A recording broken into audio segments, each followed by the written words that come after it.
Hello. Hi. Hello.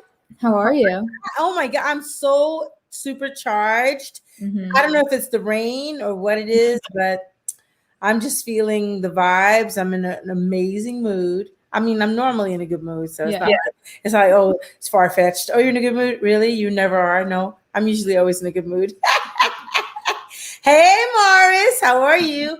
And I'm always, enchanted inside. My heart's always so full of like gratitude. I'm excited. Hey, Russ, how you doing? But tonight's another amazing show. I don't know if this is week. Hi, Stephanie. I don't know if this is our 14th show or I'm like losing count. I can't even believe it. And like, thank you, Morris. I'm happy to see you too. I'm happy for everybody chiming in tonight. Everybody that chimed in last week, we had Johanna Tolentino, and she was amazing. I did mess up Joanna. I always want to say Johanna, but it's not that. It's Johanna Tolentino. She's an amazing actress. But tonight, like every Tuesday, there's always somebody special coming by to hang with us. And tonight it's Valerie Ghent, who's a longtime friend, but just more than that, an amazing person. And then you add talent to that, and it's just like, oh my God, like for real, I'm so sick. It's so, she's just so warm and loving and talented on top of it. And all those things combined just make it an amazing experience to just be around her in her presence. And you'll know why. Everybody's going to see why in a minute. Hi, Sushi. So without further ado, let's bring in our special guest for the night, Miss Valerie Ghent.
Anybody's ever done that right there. Come in just like right in on it. Hi, my friends. Hi, Kelly. Oh God, it's so good to see you. I know, I'm gonna send you like a big virtual hug. Okay. It's so great to see you. I mean, I know it's raining.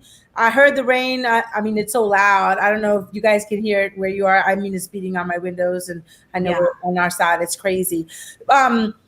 We have a lot of stuff to talk about, so I'm just going to jump right into it because, I mean, you're like my girl, like for a really long time. I mean, an authentic person. I think I met you way back in the day, like with Joe Bowie or something like that on a defunct gig or something like this. Yeah. And we immediately clicked. There are those people that you meet that you just immediately have a rapport with. Like you're like sisters. How do you say? Sisters. Yeah, maybe in another life or whatever. Life, totally. And when we do get together, what I love about our friendship is that it's so organic. We're never, as we were saying before, we never are sitting there running through our resumes or like, how you doing really with us really means how you doing, not what have you booked lately, what are you doing lately, and da-da-da-da. And you're a fierce advocate for other artists, for human rights, for women's rights, for musicians' rights, and on it goes. So I want to just dig in and now let you talk and explain, who you are and how you do what you do. Please. Wow, how I do what I do. Wow. Okay. I don't know about that. First, I just want to thank you for inviting me and having me on the show. I've just been excited that you've been doing this, and I applaud you for it because I know how hard it is and how much work it takes to do something like regularly. Sophia. Yeah, and supporting other artists, which I think is so important. I mean, I had this phrase I like to say a lot, how the rising tide lifts all the boats. And that's what I feel like what I do with Songwriters Beat and having nights where other artists come. It's like we all help each other, you know? Yeah. And that's what makes the world go around. That's just love. It's sharing, it's helping people, it's being generous, it's offering support and encouragement. So that's, to me, really, really important in all. Yeah, I love that. But I do want to talk about your songwriter's beat. I mean, I'm jumping ahead. That's not the beginning of it, I know, but but because we're just kind of on that topic, you've done a lot for the musician community as a whole, and I want you to just maybe explain how you thought about putting together songwriter's beat and all those things. Well, I mean, I should start and just say, as an artist, as a songwriter, and as a singer-songwriter, how I felt supported and encouraged by people in my life, and how I felt it was so important to be able to do that for other people. So when I was figuring out, after having a band for many years, and always playing my songs with a band, like a full band, percussion, horns, background singers, the whole thing, just like you, I really wanted to know how the songs work. You know, I wanted to know, could I just sit at the piano and play these songs by myself, and would they still work? Were the songs strong enough? Would they engage an audience? Like, to really deep dive into the song and the quality of the song. So I did this gig with Booker King, who I know you know very well. It was a solo. It was just me, piano, singing, and piano on vocals and piano. And I said that 3 times. And Booker on bass. And I'd never felt so naked in my life. It was the first time I'd ever done that, you know? Yes. And I just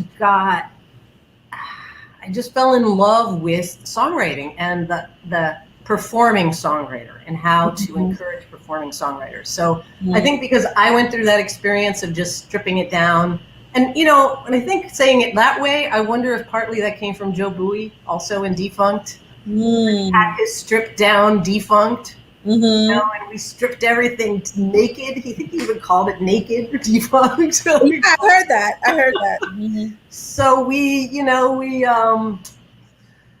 I just wanted to hi Morris. I see we're getting comments.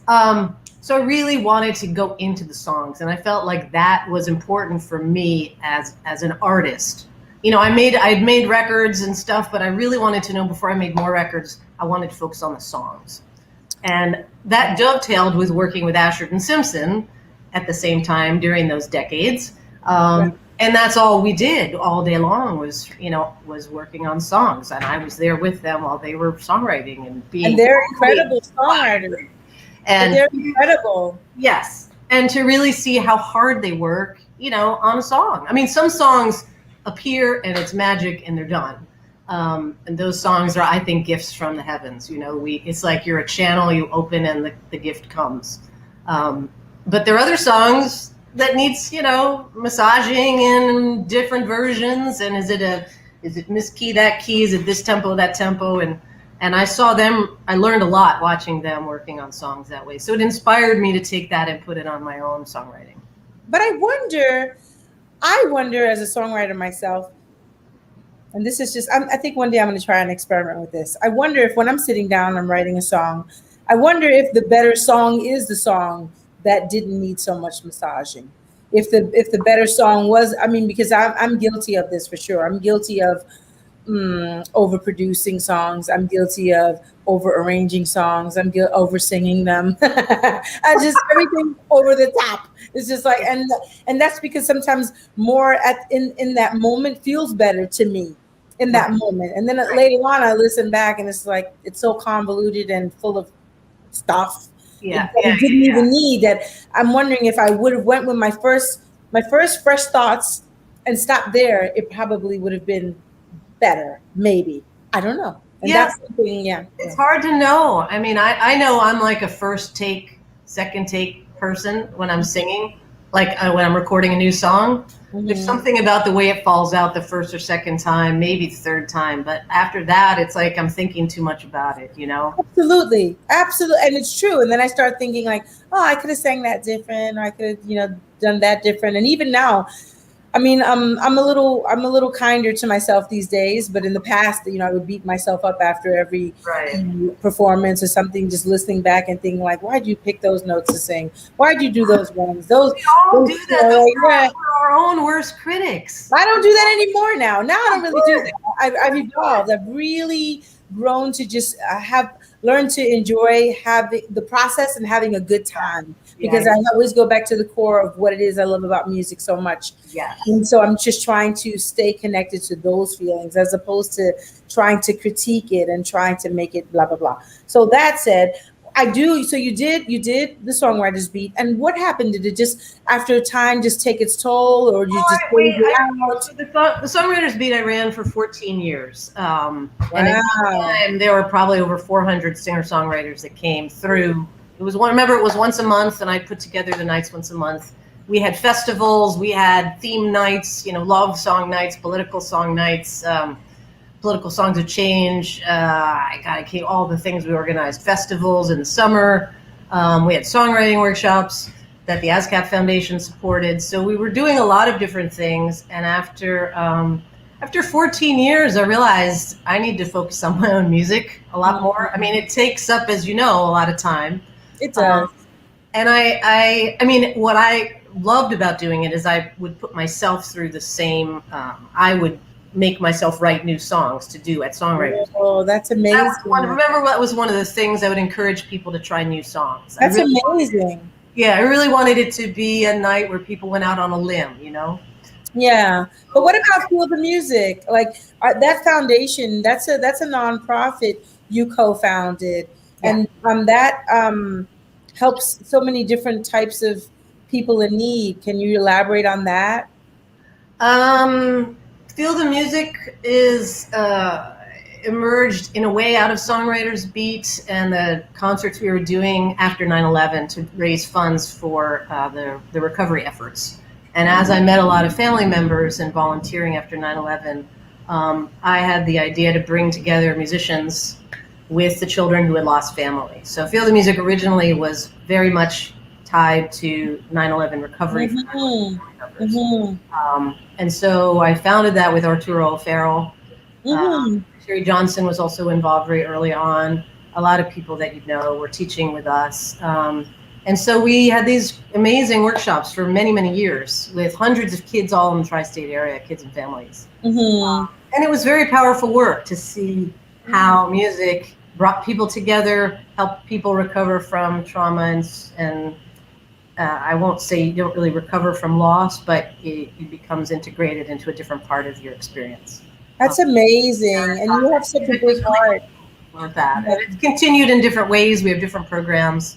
Janice Pendarvis is actually teaching with us, and we've got a lot of great people involved. That's amazing. So it's still running, still going on, right? Yeah, we're doing programs now, although since COVID, of course, last year was everything. We couldn't do any in-person classes. So we were able to switch some of those to virtual. But we had, for example, a program in a hospital for children with cancer, and we can't do because we can't go into a hospital. No one. Right. So that program's been very much on hold, and we've been doing some classes virtually for elders. We have a program at the Vision Center for the Blind for elders there that Bashiri was teaching for quite a long time. So yeah, I mean, it's morphed into different things. That's amazing. But that said, we all as musicians had to deal with quarantine last year, and it was a very interesting way to discover new ways to become creative, new ways to connect, and new ways to develop our art.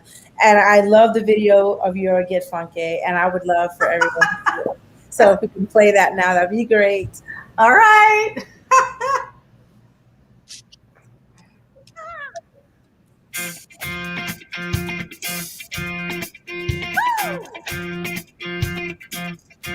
Do you want to have fun?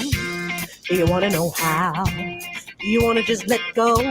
Let it all hang out? Do you want to get some slang before I show you how? Well, I got one question now. Do you want to get funky? Do you want to get funky? Do you want to get funky? Hey, yeah.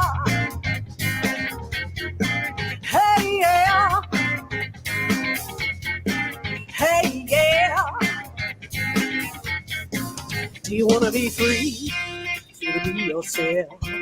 You know that deep down pie, you don't ever let out. Do you want to open all the doors before I show you how? Well, I got a question. Come on. Do you want to get funky? Do you want to get funky? Do you want to get funky? Hey, yeah. Hey, yeah. Hey, yeah. Do you want to climb mountains, reach the highest heights, dive on precipices in the morning light? Do you want to know how far, or just how far you go? That's all I want to know. That's all I want. That's all I want to know. You want to be free? Be yourself. You know that deep down pie, you don't know. You want to open all the doors before I show you how. Well, I got one question. Come on. Do you want to get funky? Do you want to get funky? Do you want to get woo! Free your soul. Hey, yeah. Hey, yeah. Let go. Free your soul. Free your soul. Let go. Free your soul. Free your soul.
Yeah. I love it. I'm gonna get up and start twerking. I was like, I know, right? I do. How did you record that? Man, that was awesome. Doing that recording last summer was such a bright light for me in the middle of the pandemic. So what we did, those three guys that you saw are my band in France. Jérôme Bouygues on guitar, Jérôme Bouygues, Francois Gomez on the bass, and Fred Diego Alfonsi on the drums. So what we did is each person recorded, we started with the drums, did one live take, and videoed and recorded the audio at the same time. So Jérôme sent me the tracks of the three of them, and I had to video myself and record the audio at the same time. And sent that to him, and he synced it all up. So it was the closest, and I really that was the first take. It was one live take of keyboards and vocals. Wow. So it was just like the most alive I had felt, because before the pandemic, my last gig that I played was in Paris with my band there. It was right before I saw you at Joe's Pub, actually, at the end of February. Wow, so that was at the end of February 2020, my last gig there. I flew back, and then this recording, Get Funky, which I co-wrote with Jérôme, the guitar player, it was just awesome. I mean, I felt it was the closest I felt to playing live, and we really wanted to make it like a live video, like live in lockdown. One track, no overdubs, like boof, just do it. So that's what happened. Awesome. It worked, and it sounds amazing. And Donna said you're one awesome person, entertainer. Hi, Donna. I agree with that. She's right about that. You have this infectious kind of like energy that I just want to like get in there, and you make everybody want to jump up and do it with you. And I want to know how you sing that darn high. It's way in the stratosphere. It goes to the A flat, right?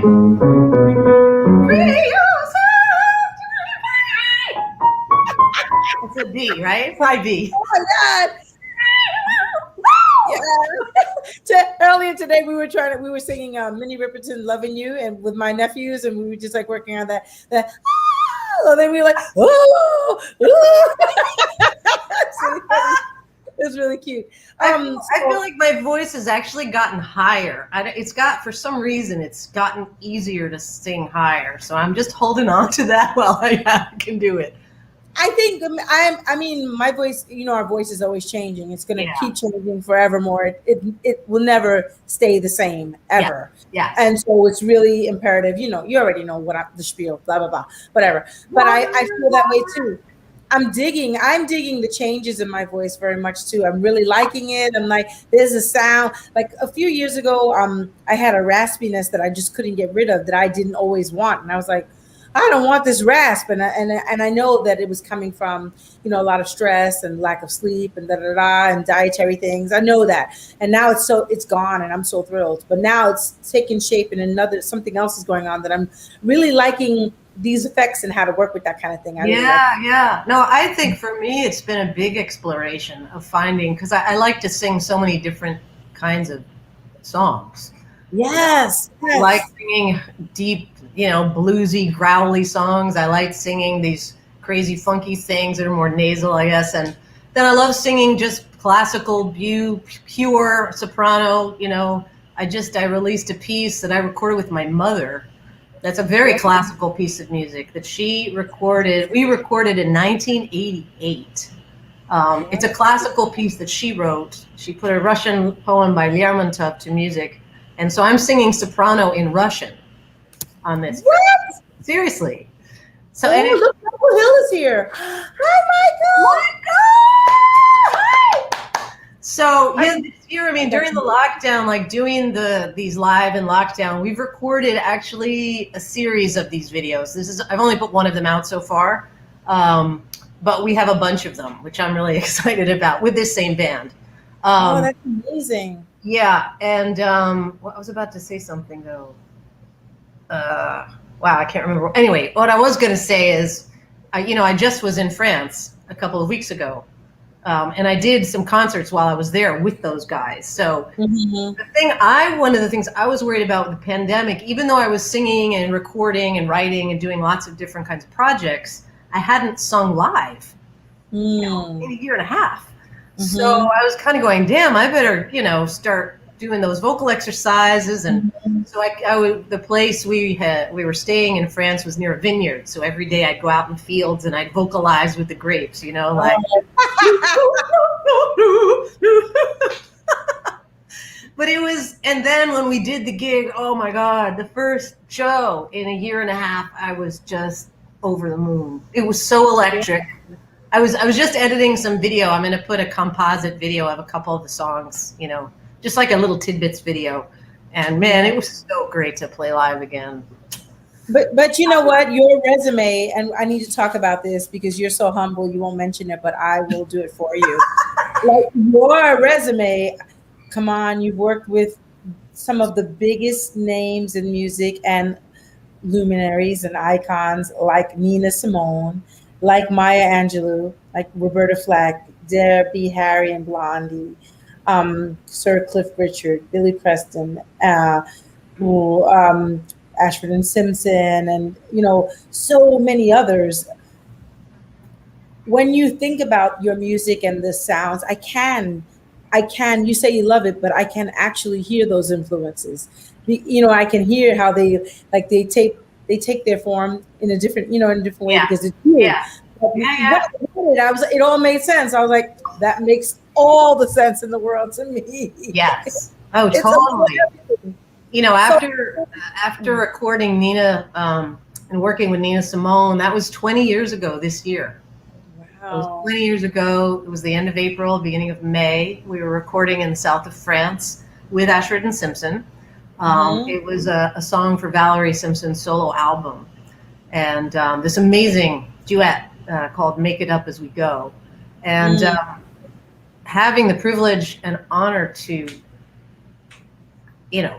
not only just be in the same room as Nina Simone, but record her voice and her piano and spend that time with her. We were at her home. She played for us. We then sang for her, which was like, just blew my mind. Like, it really blew my mind.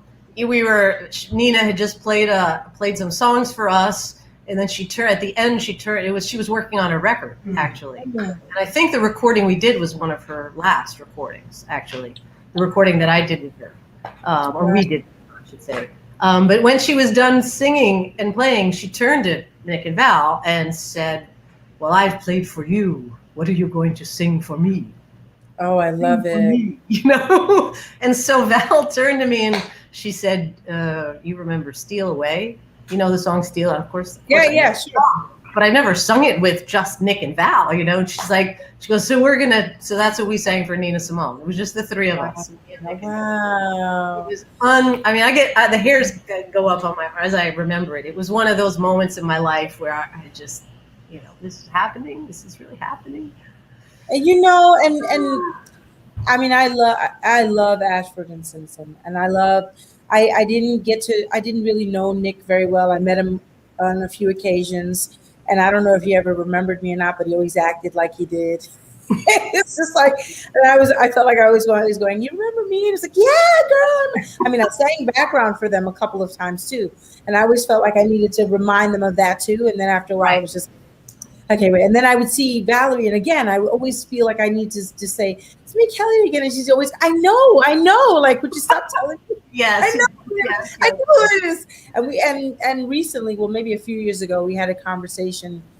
I got to do something at Carnegie Hall through my friends, Ray and Vivian, and I got to do something, and she was on the bill as well. Oh, wonderful. And got to talking about writing great songs, and she was just like, she was very encouraging to me, because I'm always in search of that, like, just something that just feels real, and something that feels, and I'm always talking to other songwriters about songwriting.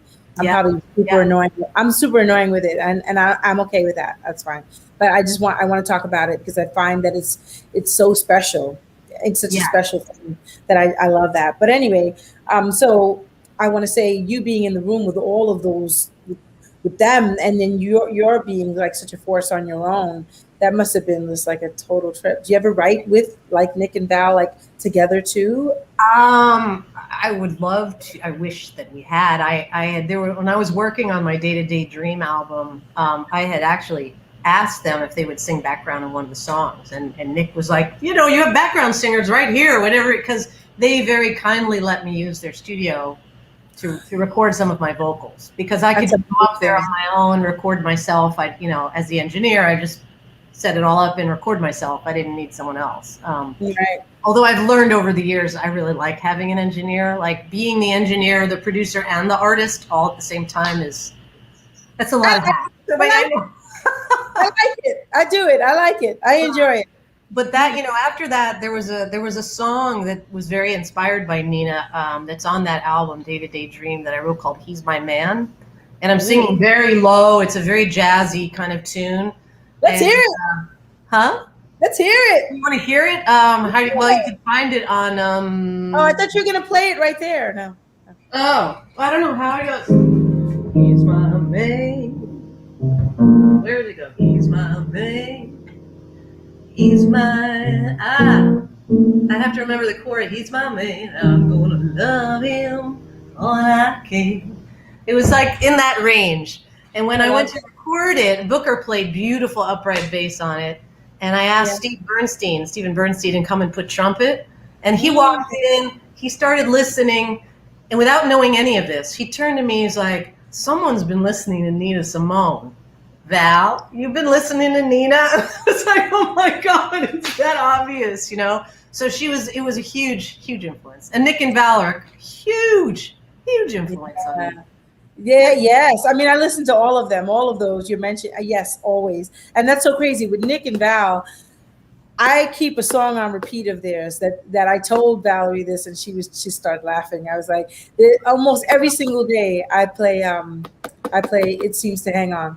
Oh, you do? Wow. Almost on a regular basis, like at least 4 times out of a week. I love that song.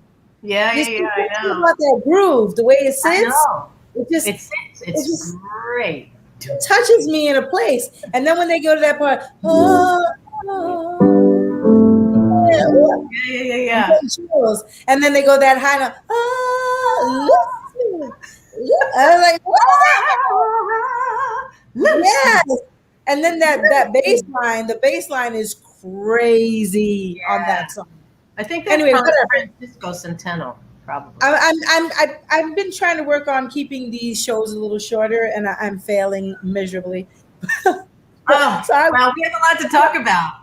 I know, and I also want to play your Supernatural because it's a cover, and I love that song. And which you have a lot of people I know in it. The video in France or the live version? I forget what I sent you. Let's just be surprised. Let's just go with whatever Sophia whips up for us. All right, whatever Sophia whips up.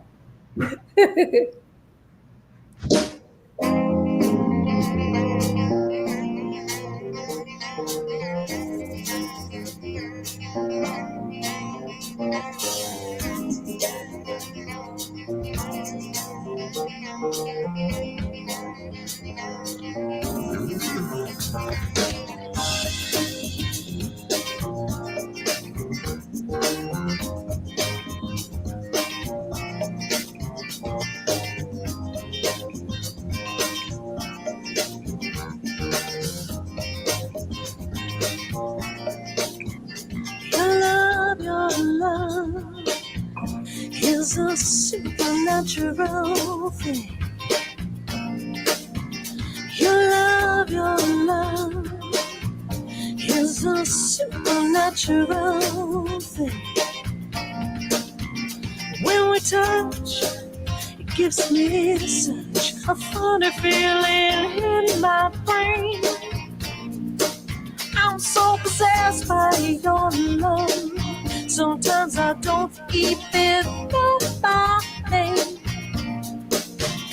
When we kiss, it may make me feel hot. I break out sometimes in little bitty red spots. You give me all you got. Don't stop, baby, now, 'cause I mean a lot, now. You love your love. It's a supernatural. Your love is a supernatural. Interplanetary, extraordinary love.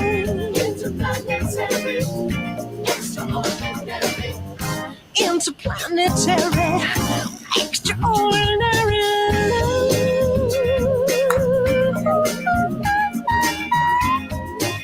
Hey! Supernatural.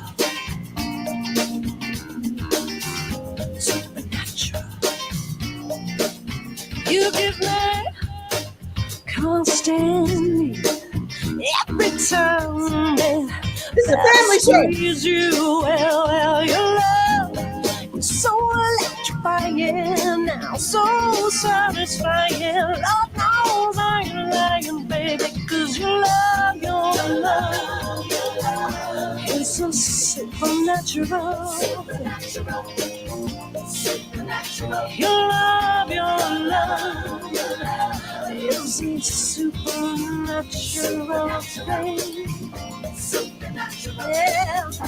Interplanetary, extraordinary love. Interplanetary, extraordinary. Interplanetary, extraordinary love.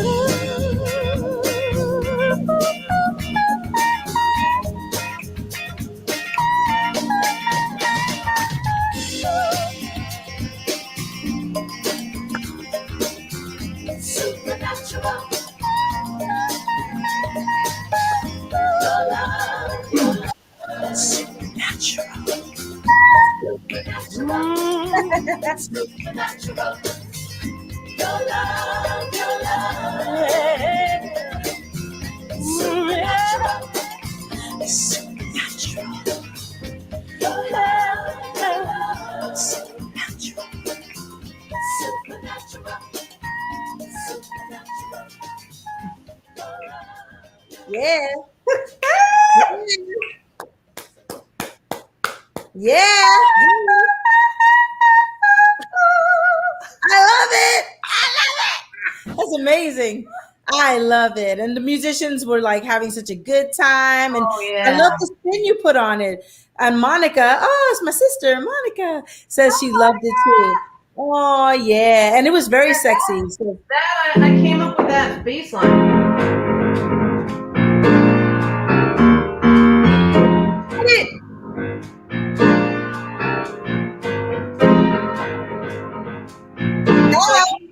With that feel, right? And it sounds amazing. And then I went in the studio with Tinker, Bernard, David, Tinker Barfield, Bernard Davis, Ann Klein on guitar, and me on whirly and vocals. And that was one of those like one take. That what you just heard, the rhythm section was one take. It was on this one. It was the third take. There was we had tried it with a click, like Bernie said, click, and I was like, no click, turn the click off, and then boom, magic. You can feel it, yeah. You know what? You can't go wrong though with that lot of musicians. It's no, like no, it's not like you're gonna need a bunch of takes anyway. You pick all the right ones. Like, yeah, okay. I picked Bernard and do 2 takes. You know, the funny thing was that the drums were set up right next to me, and I thought I was just putting down a guide vocal because I knew the drums were all over the vocal. I mean, we were literally like 2 feet apart. There was a tiny little wall, and then Bernard was here, and I was there with the Wurlitzer and the mic. And then when we heard it back, Tinker was like, "This is a keeper. Like, don't change his vocal." Right. So even though there was drums all over the lead, luckily I had a great engineer who mixed it, and he was like, "I can work with this. Don't worry." And he made it. He made great. Michael Barbiero, great mix. There's so many times though. So many times I same thing. I'll do like some demo. And then I'll be like, oh, it's just a scratch vocal. I'm going to go lay down the real thing later. And when I try to like lay down, what I think is going to be the real thing, it just isn't, it doesn't feel right. It's like you have that magic the first time and you leave it alone. It's happened to me on so many records, most of the Day-to-Day Dream album, the Velour album, the French Sessions album, all of those albums have live lead vocals that we cut in the studio that ended up on the album. Yeah. And there were things that I thought, I'll just fix this one thing. And it just didn't work. I just kept, what happened? But we were talking about that because my one of my nephews is just wants to, well, they all kind of are singing, but one in particular I've been trying to vocal coach him, and he's just like, he doesn't want to hear the breaths. And I was like, you have to breathe. Yes, you have to breathe. I was like, you have to breathe. Like, yeah, but I'm listening to the records and they don't have any breaths. I was like, because they removed them. Duh. They're taking the breaths away. If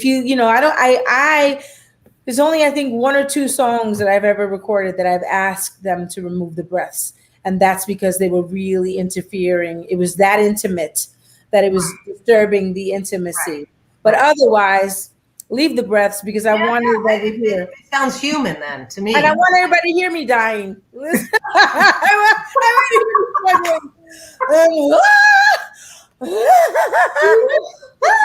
No, in a song, I have a song, Love Enough for a Lifetime, and we made one of the well, it's not really a breath. It's more like a we added that as an effect, like on purpose. Yeah, well, that's different. Just like you didn't warn me. I didn't know that Supernatural was going to be so spicy. I was like, this is a family show. There was all that necking on the neck. I was like, what is happening? What? I needed my blue light. I need to switch my light to my blue light. Like, hang on. That was the guy who did the directing, the editing for that. It was a French a French director, and he's like, Val, we need, do you want to act? And I'm like, I don't want to act. No, if you want to put that kind of stuff, we got to get actors, like get other people. You get your friends. It's like, okay. Anyway, listen, before we go, there's a couple things I really have to talk about. Okay. And that is, I learned, and I didn't really know this till we did talk about it once, but I didn't know to the extent.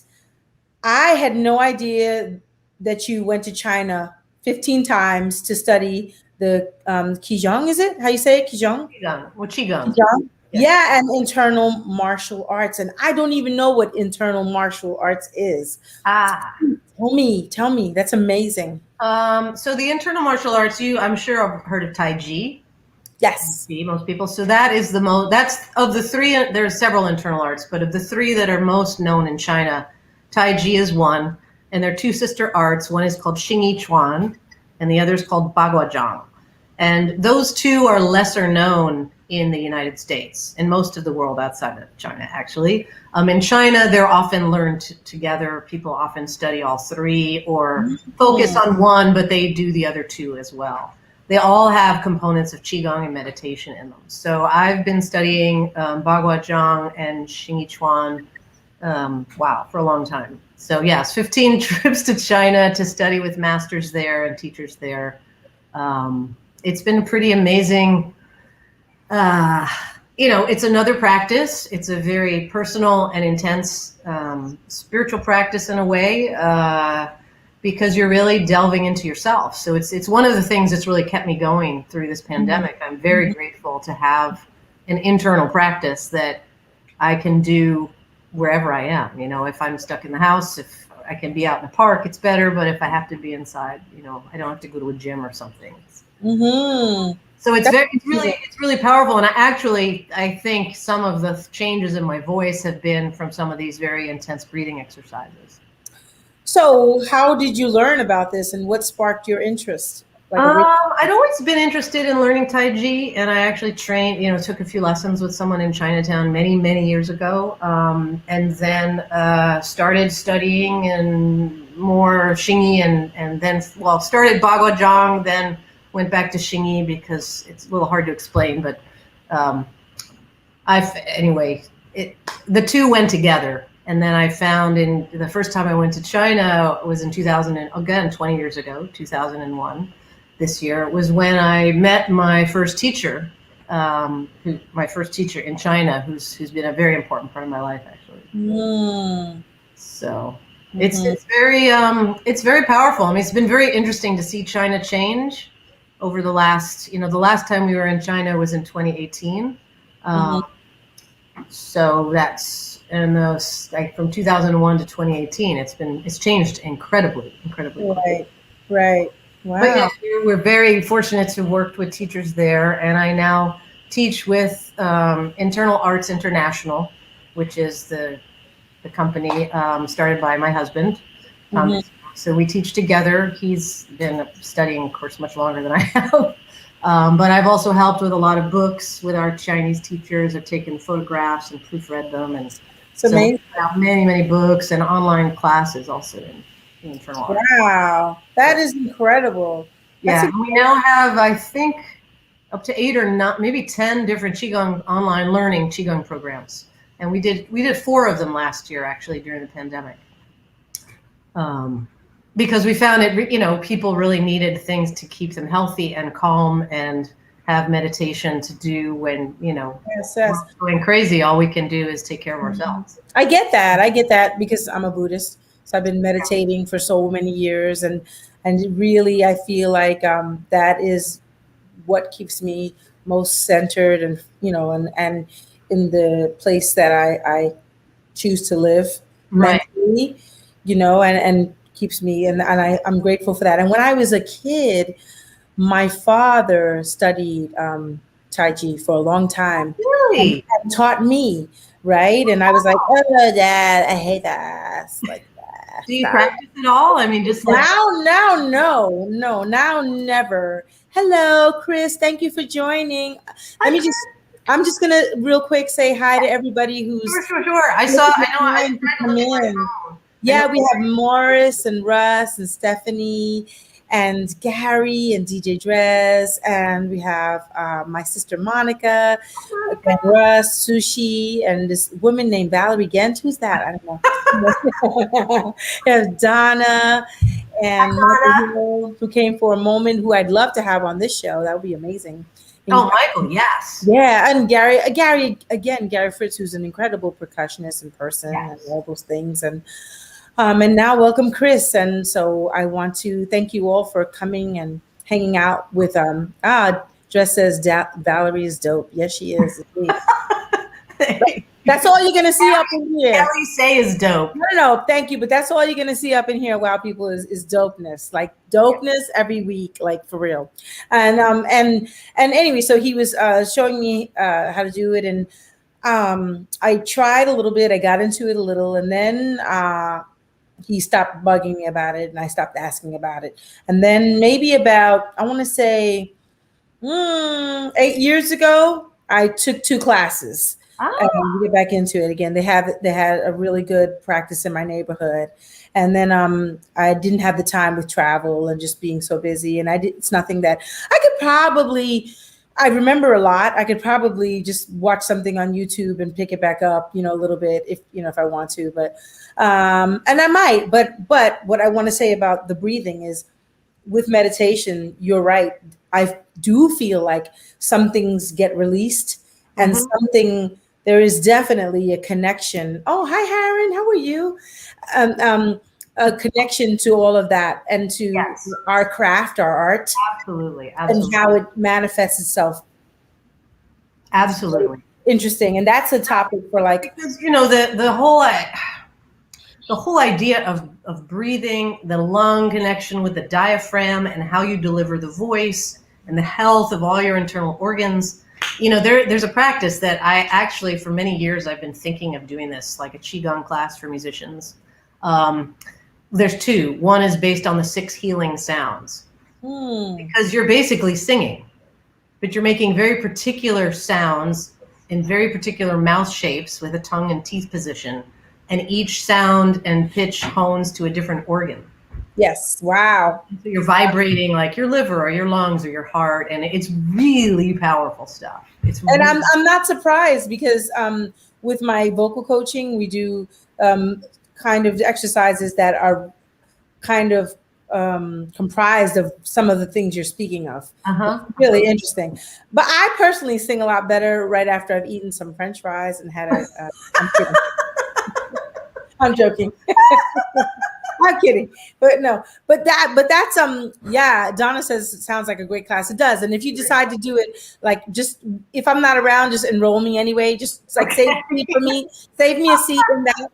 But I do want to talk about real quick the quirkiness of people. Like, different artists and singers have quirky things that they all feel like is their ritual that they need to do before a gig or before a recording session to sing better, or something that they do. What, if you have any, are some of yours? Quirky things that I do? Not necessarily quirky, but like your ritual. So, I don't know if I ever, it depends, touring in France has brought a lot of put me in a lot of unusual circumstances and situations, like where you don't really, you're going on stage, you've been driving all day, it's like you're on the road, and then suddenly you don't have that time to like warm up and do this and do that. But for many, many years, for me, doing Xingyi or Bagua before I go on stage, just to center myself, or even just doing some, simple Qigong and breathing exercises. I usually drink hot water with lemon, sometimes honey if I have it. I do lots of lip trills and simple things like that, just to get going. And I guess one thing I often do, not right before stage, but ahead of time, is I'll run through the whole show in my mind. Okay. Like as I'm planning the set list, which sometimes, depending on where I'm playing, is sometimes easier or harder. A lot of times in France, we'll do 2 sets. There's like a quiet apéro set, they call it, which is where people are still eating. And then there's like the full-blown set. So that's like a different thing than doing like a show. Like a show set where you come out strong and then you do whatever and it goes down and up and then you hit, You know Yes, what I mean? It's like you're structuring a different kind of thing. I do. So I guess those are a couple of things that I do, but definitely breathing, deep breathing exercise and stretching. If I haven't done, my stretching stuff, then I have to do that. Like I go off in a corner and do that. Right, right. Oh, that's awesome. I love it. I love hearing it. That's great. We all have our thing, and it's so it's very cool. I drink this. Not that you asked me, but I drink. What do you do? What do you do? Nobody asked you, Kelly. I don't know, but I'll ask you now because you're right. No, I was wondering, what do you do? Well, I meditate for sure. Yeah, I meditate. I stretch. I stretch because I'm an animal, meaning like I forget that I'm a human, and I forget that my body is just like I contort so much when I'm singing because it's such a physical thing that I'm just like sometimes my back is bent so far back, and I jump. If you ever see my shows, I'm jumping all the time like a jumping bean. And somebody once commented, "Oh gosh, you jump so much, it's so silly." And what they didn't realize is I jump because that's where I get my wind from. That's what is propelling me, my jumping. So when I'm jumping and I'm singing, it's actually helping me. That's my process. Wow, that's so interesting. I'm not jumping to be like a dummy, just like look how my boobs are bouncing. Like that's not what I'm doing. I'm singing like like that's my thing. So I'm jumping for my energy and for my breath, and that's how I feel comfortable. So I do that, and I drink this. I don't know if it's healthy or not, but I feel like it has something in it. It's like these little ginger crystals, and they're ginger honey crystals, and I love them because they travel well. They're in little packets, and I can take them all over the world with me on any tour. And then I just pour it into some hot water, and the essence of the ginger and all that, and it's just like revitalizes me, and I feel like it opens me, it warms me. Of course, I do my vocal warm ups. Right. I warm up for about half an hour or so, a really good warm up, and then I'll only do trills like in the moment just before I'm stepping on the stage, like just in that last little moment, that last little, and I'm ready. And then if there are a lot of people out there, usually before the show starts, I might get out there and walk amongst the people just to feel them, just so that I can feel like we're like family or something. Right.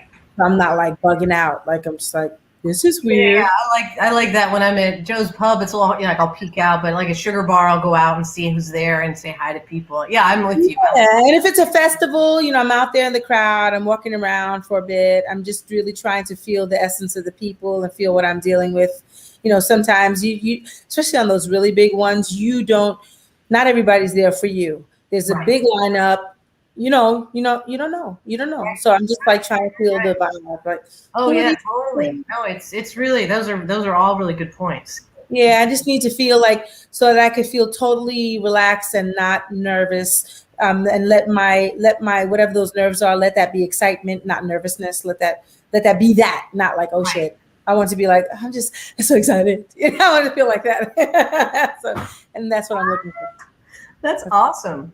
Yeah, no, I hear you. I was actually looking at some video from France, from this shows just a couple weeks ago in France, and there's one, I'm like, God, like you're saying, I'm using my whole body. It's like, whoa, I'm down on the ground, then I'm up, and then I'm like stretching.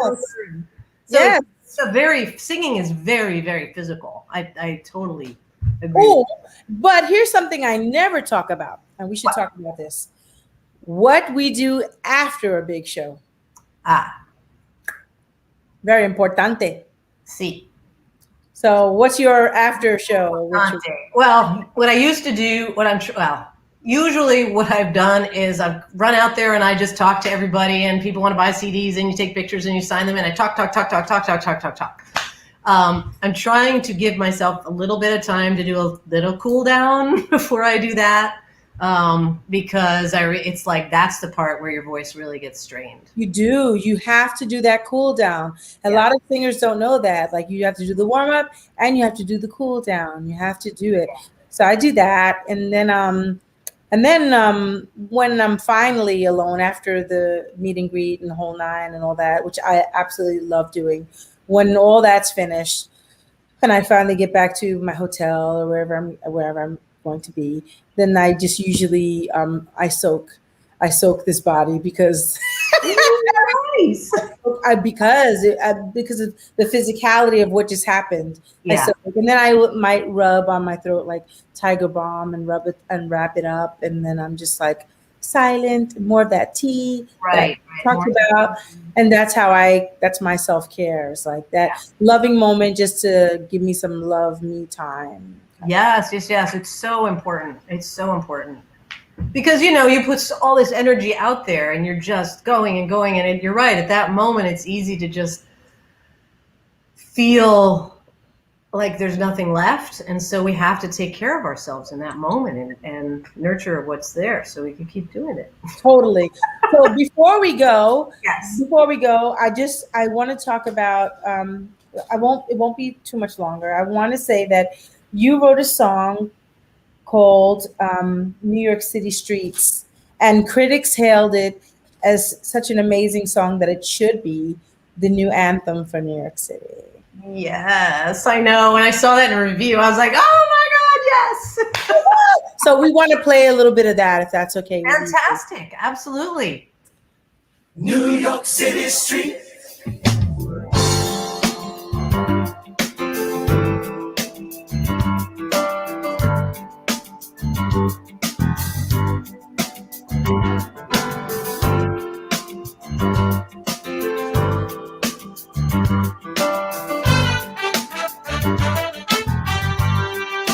Hey! Energy is pulsing up from the street. People walking by as the traffic flies. Another red light.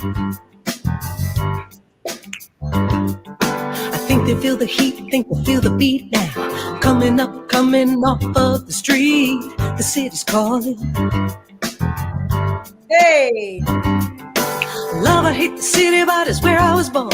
As beautiful at night as it is in the dawn. Well, I can tell ya, this place that I call home is in my bones. I couldn't live without. Walking on New York City streets, there's nothing like it. Nothing makes me feel so free as when I'm walking on New York City street. New York City street. I feel free on New York City streets.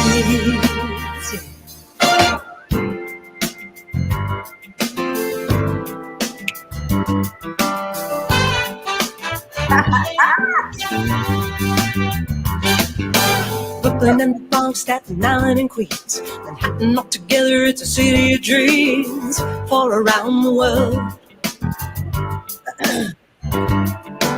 Tourists looking up, checking out the skyscrapers, cause this is a place where you're gonna find out if you can make it. This place that I call home is in my bones. I couldn't live without. Walking on New York City street. New York City street. There's nothing like it.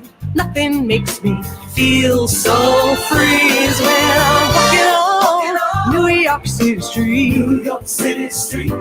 I feel free on New York City street.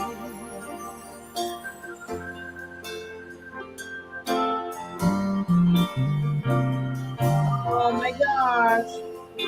I could go anywhere, walk until dawn, sit on a park bench, writing you a song, head for the river, stare at the sky.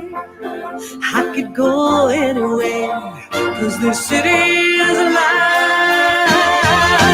Walking on New York City street. New York City street. There's nothing like it. Nothing makes me feel so free as when I'm walking on New York City street. New York City street. I feel free on New York City street.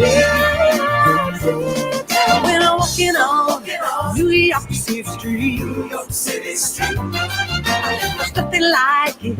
Nothing makes me feel so free as when I'm walking on New York City Street. New York City Street. I feel free. New York City Street. When I'm walking on New York City Street. New York City Street. There's nothing like it. Nothing makes me feel so free as when I'm walking on New York City Street. New York City Street. I feel free on New York City Street. I feel free on New York City Street. I feel free on New York City Street.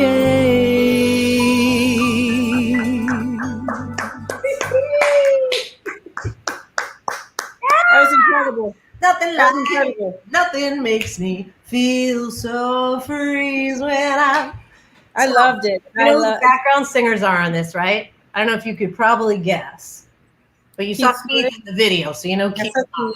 Who else? I don't know. Who else? Anthony Fluid, the incredible Keith, Do It To You Fluid, Alpha Anderson.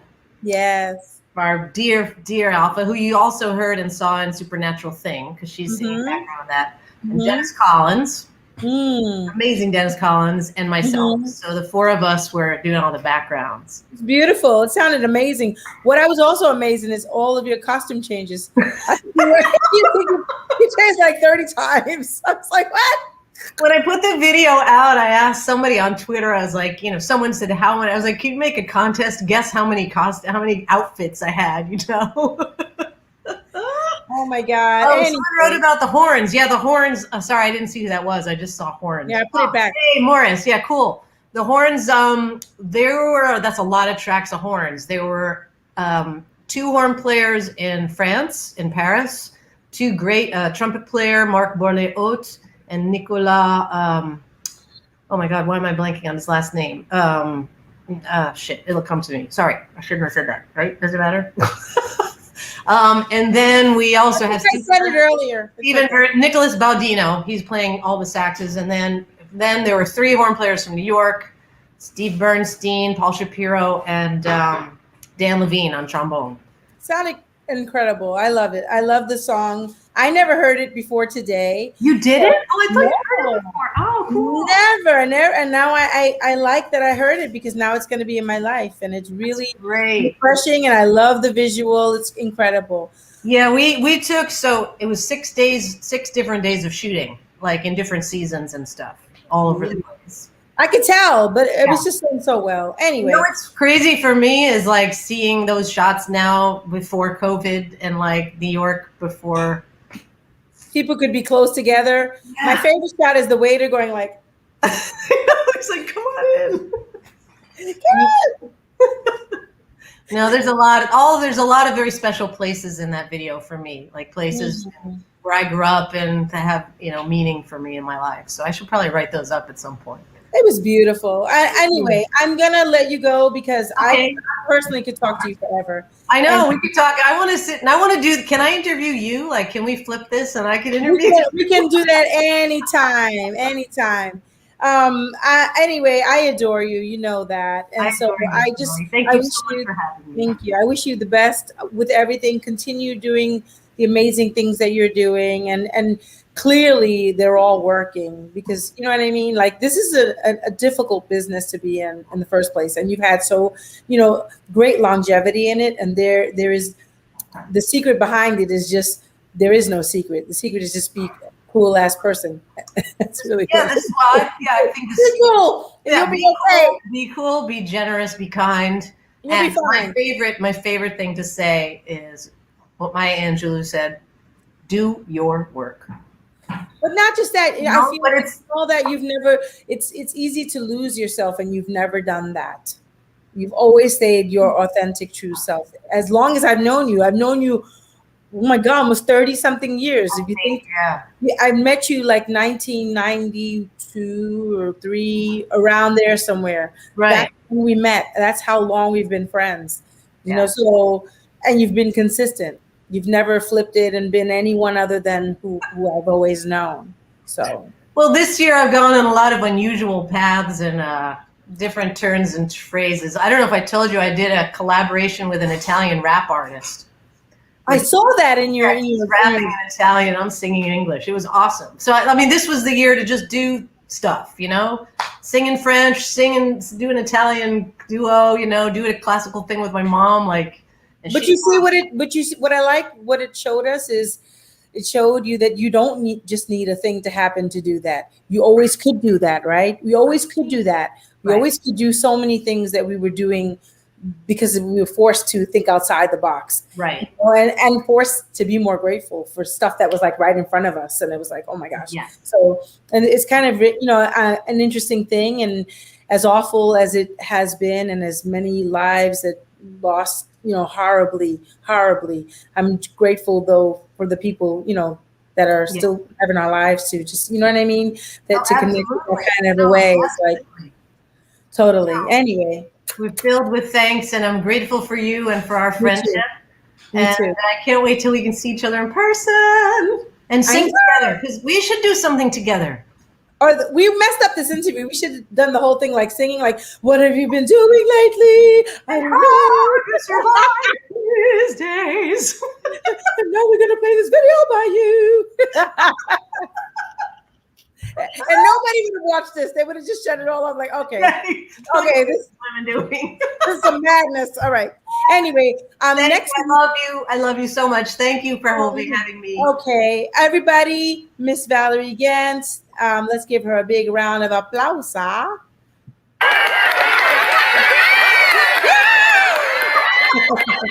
bye. Bye. All right, everybody. Thank you so much. And I need to bring my girl back in because, you know, I have to do that. There she is. Hi. Hi. Wasn't Valerie amazing? It was so good. I can't even mess around. Like, she's just so the real deal. I love her so much. Mm-hmm. But that said, next week is going to be another crazy show. We have John E. Edwards, the actor, the musician, the activist, the renegade, Renaissance man. Like, and he's done so many great movies, his own movies, and starred in other people's movies, written his own movies. And he's just a force, and we're going to have him on. It's going to be a tough show for me, everybody. I'm going to be like coming to you live from Vienna. I'm heading out to Vienna for Count Basic shows, and I'm going to do the show. It's going to be 2 a.m. for me over there, but I'm going to stick it out. I'm going to do it anyway. Obrigada. Thank you, Rose. Thank you, Haran. And I'm going to need you guys to help me through next week. Yeah.